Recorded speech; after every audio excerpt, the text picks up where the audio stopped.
something about water. It fascinates us and somehow resonates with the various moods we experience.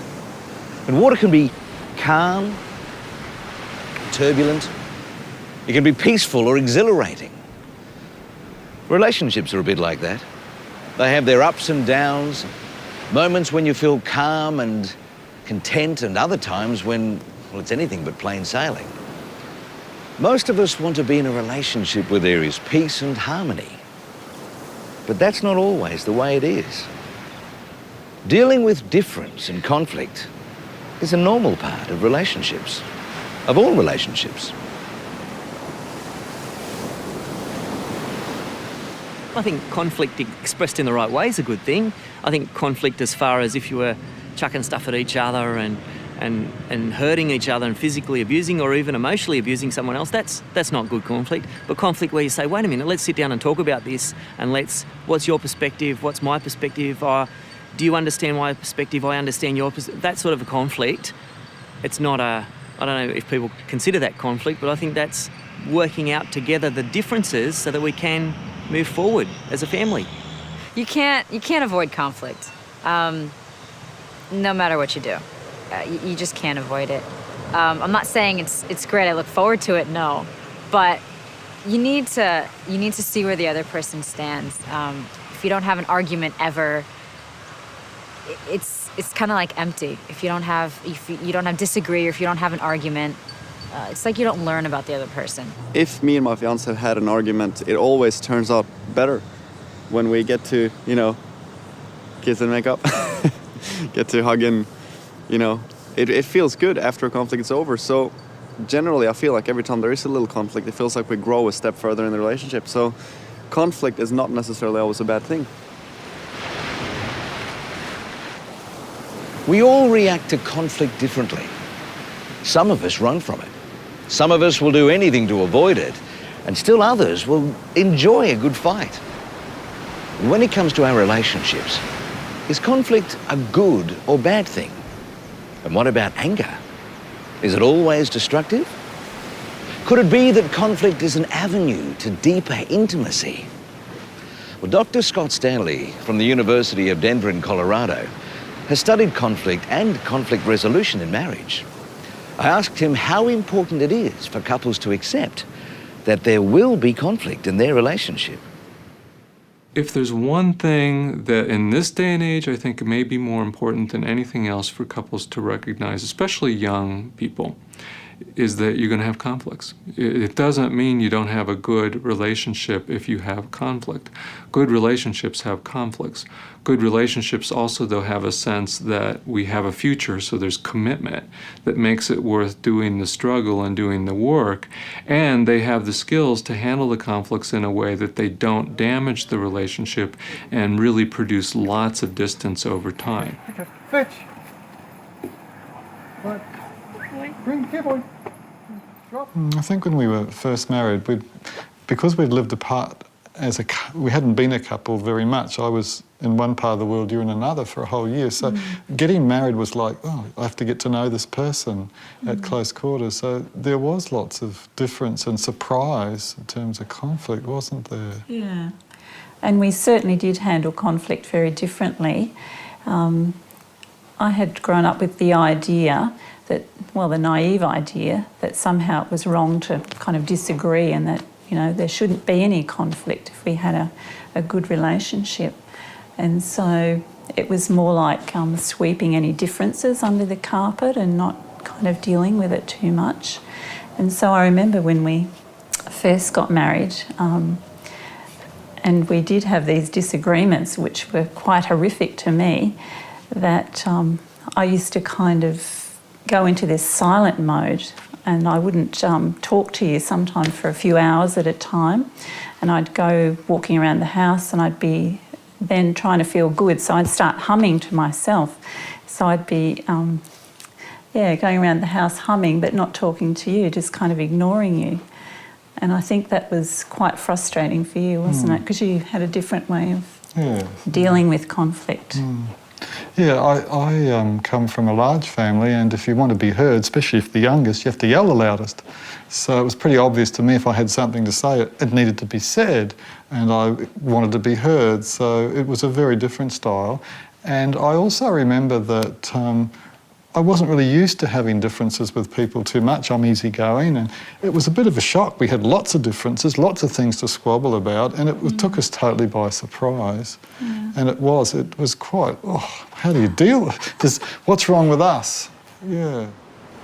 I mean, typically, what do couples fight about? What are the common causes of conflict in marriage? There's a lot of misconception about where conflict comes in relationships, so some of the main reasons for conflict. It's fairly easy for the average reporter in the media or the average person in a relationship to say something like, money is the biggest cause of all conflict. And the reason why it's easy to say that is money is the thing that couples argue about most, followed closely by children. So those are by far the two greatest argument starters. But having said that, what we have felt for a long time in our work, that the interesting thing isn't so much what people argue about, even though that's important. The interesting thing is how people argue. And how people argue and what they do when they're frustrated tells you a lot more about how a couple's going to do over time than what their actual issues are that they might be needing to talk about or that they argue about. Hey, honey. What is this? What? When you said I wanted a new surfboard, I didn't realise you'd go out and put it on. A lot of times, what couples end up arguing about isn't what the argument is really driven by. So let's say a couple has an issue with money. There are lots of money events, and this is probably why money is perceived as the #1 problem area for couples, because money stuff comes up every day. Bills come, checks might bounce, or there might be not enough money to pay this bill versus this bill. So those are all events that then trigger the issue of money. So a lot of couples have conflicts about money because an event about money has triggered the general issue about money. Now, underlying the issues in our model are what we call hidden issues, and by that we merely mean there's something bigger, usually more emotional, more touching on the heart, or deeper desires in the relationship that really gets triggered by this conflict. So a great case in point is one of the hallmark hidden issues, is feeling controlled or having a conflict about who's got more power. So to put the whole package together, you could have a couple on Thursday night, has a large credit card bill comes, and that's the event. And then that triggers this argument or discussion about money. Should we be budgeting? Why are you spending so much? Why aren't we saving more? But as they get more and more intense emotionally, what the argument actually becomes to be about is who's in control or who has the power. And the couple has a difficult time noticing that their issue is really shifted to that level. And we believe couples actually need to notice that level, or they're not going to get very far on the more surfacey kind of event or the issue that really triggered things in the first place. I'll pay it. You better. Just back off. It's been really common in this room. I can think of one couple where whenever a partner picked up the mobile phone, the other went into panic and they started to fight. What it was that both of them had been in past relationships where their partners had had affairs that were all done on the mobile phone. So they were reacting not to each other in the now, they were reacting to something that happened years before in previous relationships, or even in the family people grew up in. So when people start finding they're getting reactive, I'd be asking questions about what's the situation in the past that maybe is the same as this that's triggering? Is this reactivity about you two here and now? Or is it about what happened to you, or what even you saw your mum and dad doing 20 years ago? So I think that's an important awareness for people, particularly when it's a quick reaction. Often it's a reaction that's being triggered of a past trauma rather than a presenter. The present is only a symbol that we've bought into. Okay, so we recognise there are a range of issues that couples argue about. But isn't there a strong emotional component in conflict when people feel frustrated and not understood? People get angry when they're frustrated, and what they're frustrated about is something's not happening the way they expected, or especially some goal that they have is being blocked. So if you take intimate relationships, people have a lot of expectations and they have a lot of desires. So people can naturally get fairly angry with this person that they're the most attached to and that they love the most because they have a goal, they have a need, they have an expectation. And if that's blocked, it's natural to feel anger out of the frustration of that being blocked. It's an interesting suggestion that if couples get mad at each other, the relationship won't last. I'd argue if couples don't get mad at each other, the relationship won't last. It's almost like if I'm loving you, at times I'm going to hate you. So if people lock that up, if they don't let their anger be expressed in some way, that's, I think, part of the death of a marriage. I know when I was younger, I used to see marriages that had been together for 30 or 40 years, and the only thing they could say to each other was, pass the salt and where's the butter, because they weren't allowed to be angry. I remember one man saying, I've been married 50 years and never had an angry word with my wife. And I thought to myself, well, I wonder what sort of words you have had.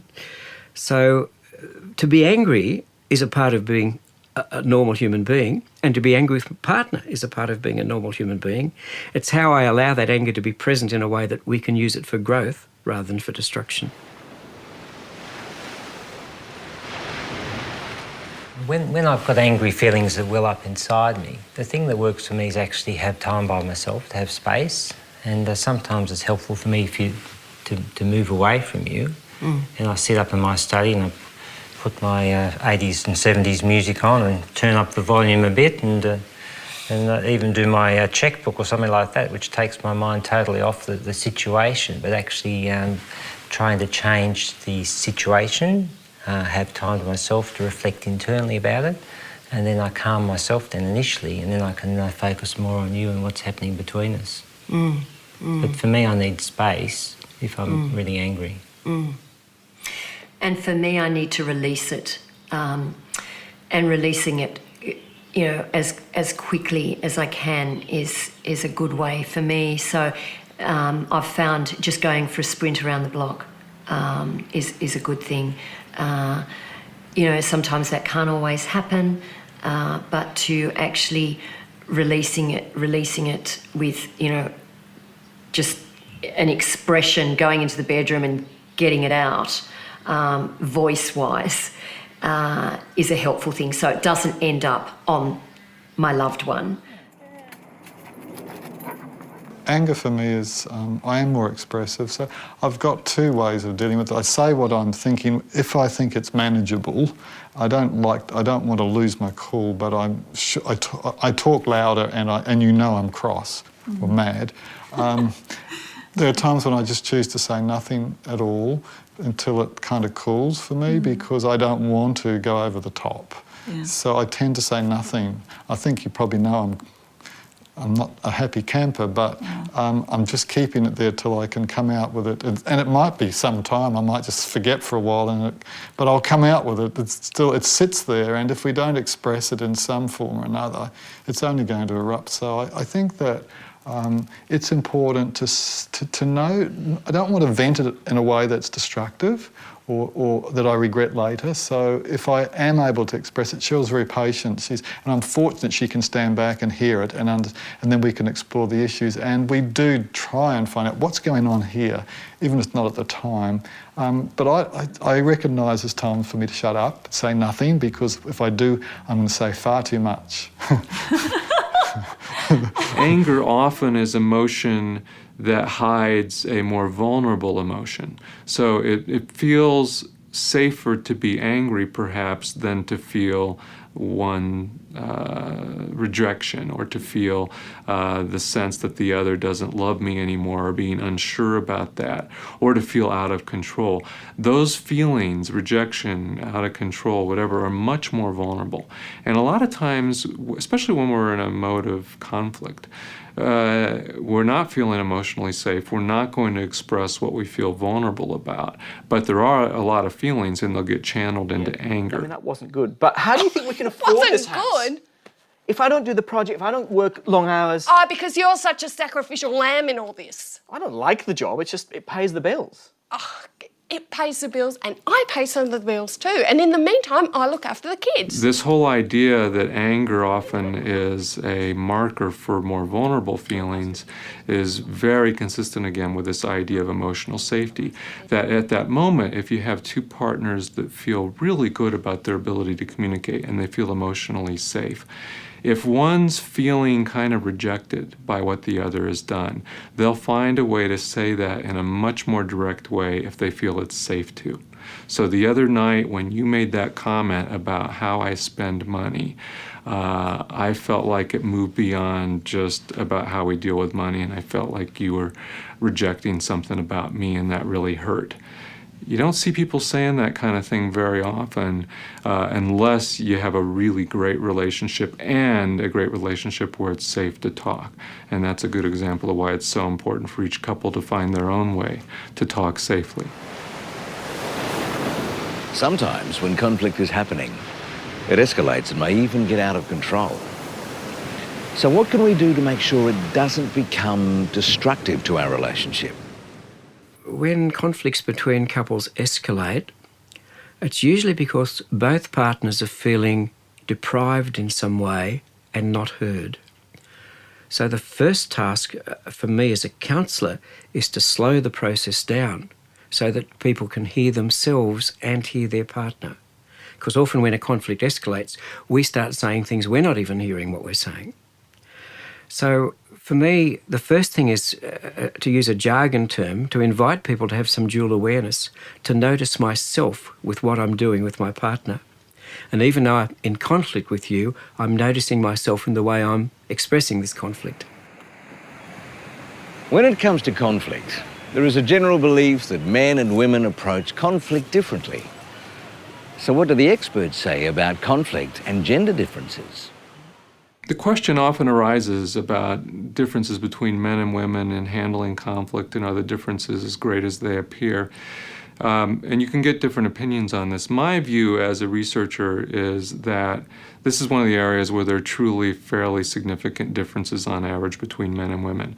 Now, having said that, what people often misperceive, let's say, for example, that on average, women are 2/3 of the time likely the one to bring up an issue and get frustrated about how something's going in a relationship or in the family.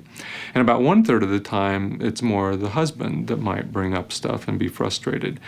So from one standpoint, that's a big gender difference. If it's a 2-to-1 difference, that it's more likely that the female is going to raise an issue and therefore look like maybe she's nagging or whatever, that'll be seen as a big issue, and people culturally will sort of understand that women may kind of gripe more than men.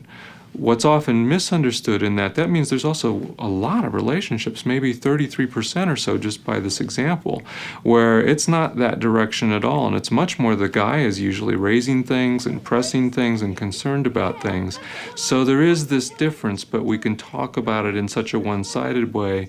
It makes it sound like there's no relationships where guys are the ones raising the issues in conflict, and there's lots of those relationships. I don't want to have to wake up at 3 o'clock in the morning every Yeah, I think when it comes to being male and female prototypes or fit to a model, that's probably not really worked, although I acknowledge it's valid and there's lots of studies in the brain, blah, blah, blah. But the bottom line for me is I get a bit female on those kind of, which is very embarrassing. And Cheryl can stand back and be perhaps just that, according to some of the prototypes, more male, if it were, although I don't think of it that way.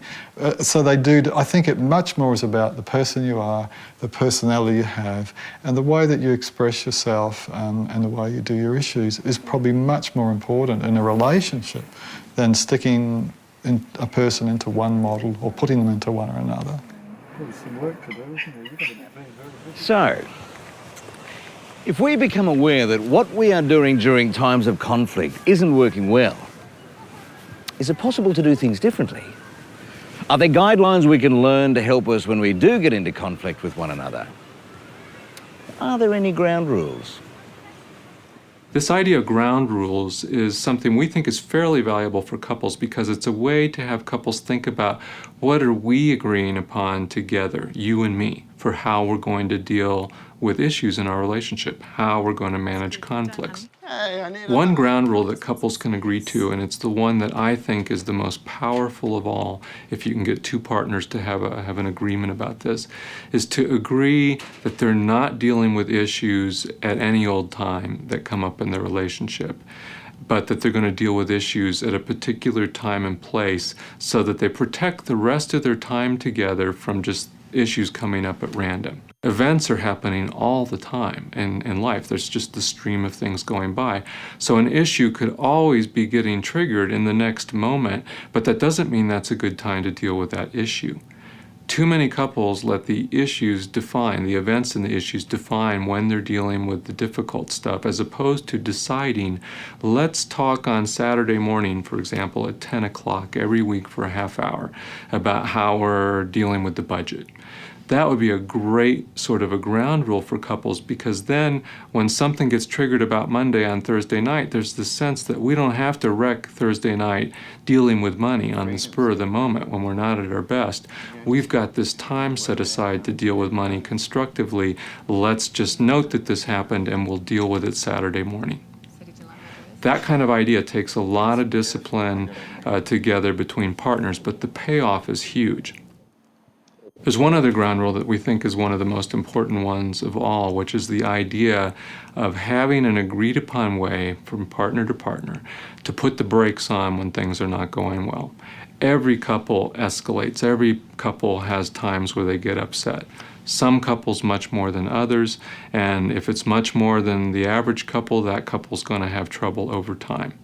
But we think every couple could benefit from the idea that we have an agreed upon way to call a timeout or to put the brakes on it when we're getting too heated and we're getting upset.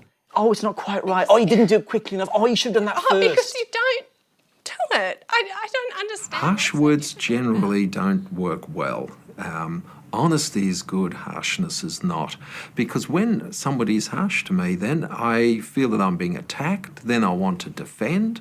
The more I defend, the more my partner attacks. The more that person attacks, the more I want to defend. That can escalate, and then people can end up doing things that are actually very destructive to the relationship. I think one of the other really, really helpful things that comes out of the research of John Gottman is the idea that people in long-term, healthy, successful relationships initiate what he called repair attempts. So in the middle of a discussion, a heated discussion, a vigorous discussion, or even a fight, what people do in good, healthy relationships is one of the people in that argument will start to make a statement that's a little softer. It may be a statement such as, well, I guess I can see your point about the fact that you've got a lot on your plate right now. But, I've also got a lot as well. So something like that may be just enough to lower the intensity a little bit. It softens a little bit. The other person then responds by also softening their response, and the escalation that is so damaging doesn't actually occur. Ground rules. They're important in playing out our conflicts. We can feel safe and respected. But what role does forgiveness play in relationships and reconciliation? Dr. David Olson of Prepare Enrich has studied relationships, couples and families for over 30 years. And this is what he said when I asked him about forgiveness. We have found forgiveness is a very important process, especially for married couples where they've gone through a lot of turmoil and problems and don't have a lot of trust. In fact, in our Prepare Enrich program this go-round, we have added forgiveness as a scale and as a couple exercise, because we find that that needs to be brought up front and not just superficially dealt with, but each person has to walk through a process of understanding and forgiving each other and saying, what are we going to do different moving forward? And so we have actually a 10-step process that we teach couples and walk through with them when they have a major issue they need to confront. So forgiveness is a very important thing, and that helps build emotional closeness. Going through that experience, people now say, I can trust them more. I feel more connected. And that's what ultimately the goal of forgiveness is all about. After you've had a conflict, I think as well as needing to hear Heather saying she's sorry, something that works for me is her explaining what she's going to do to stop it happening next time. That really speaks to me that you've actually taken on board what I've had to say and what I'm worried about or upset about. And by you saying, and next time I'll do it a different way, that really helps me to know that the message got through. For me to hear the words, I was wrong, those 3 words are important to me, to hear the acknowledgement as well as him saying, I'm sorry. The words of, hey, yeah, I stuffed up there is really important. Many people who are experts in the field of marriage and family relationships believe now that forgiveness is not just part of the package, but it's a crucial part of a really healthy, thriving marriage. And the reason being is that you can't find, or you can find very few marriages or relationships over time where people are not disappointed with the other or haven't hurt each other. Most everybody, in being committed to another person for a long time, for life, they're going to have periods of time where one's hurt the other or feels hurt by the other, where one's disappointed in the other and feels it acutely. And forgiveness is essential because forgiveness allows one to work toward not holding the partner in a one-down position, because the essence of forgiveness is really deciding, I'm not going to try to get even. I want a healthy relationship with you. I want to reconcile with you, and I'm not going to hold this against you and punish you for something that I think you should be doing differently or that you did that hurt me. I think sometimes it's very hard to get in the headspace of trying to solve an argument when you're right in the middle of it.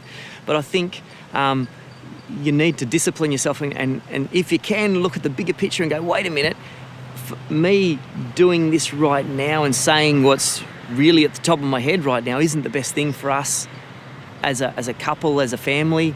It's better for me to go, wait a minute, I'm just going to go for a walk, or I'm going to go and have a cup of tea, and then we'll come back and talk about it. It's difficult, but it's so much worth just taking a step back, just clearing your head, thinking straight, going back and say, okay, let's deal with this. We can deal with this. Let's do this on a cool, calm, collected level.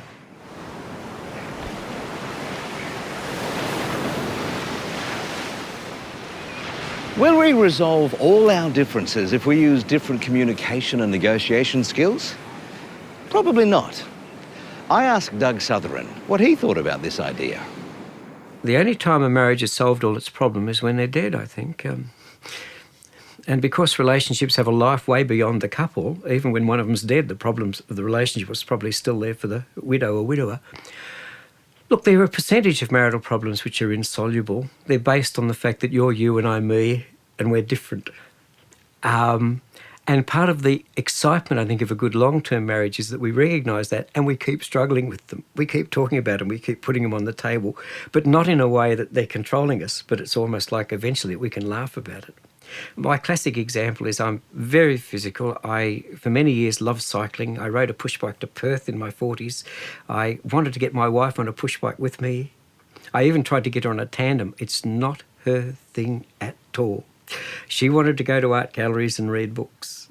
I tried to get her into a dual canoe once. That's not, because my pace and her pace are so different. I mean, she's the most wonderful woman, but our paces are different. That's a problem we'll never solve. And we've resolved it by having our things, and you've got your thing and I've got my thing. And every now and again we still struggle with, oh, but darling, wouldn't you just like to, cycle Tasmania with me or walk across the Simpson Desert with me? And she said, wouldn't you like to come and walk around an art gallery with me for a day or a garden? And so I think that those things are always going to be there, but they become a place for us negotiating and relating and working. So they become almost like the sand in the oyster eventually that creates the pearl. But no, not all problems are going to be solvable. And if they are, you're probably both dead. There's no running from it. At some point in our relationship, there's going to be conflict. And that's okay. In some cases, it may even deepen our relationship. It's how we deal with it that matters.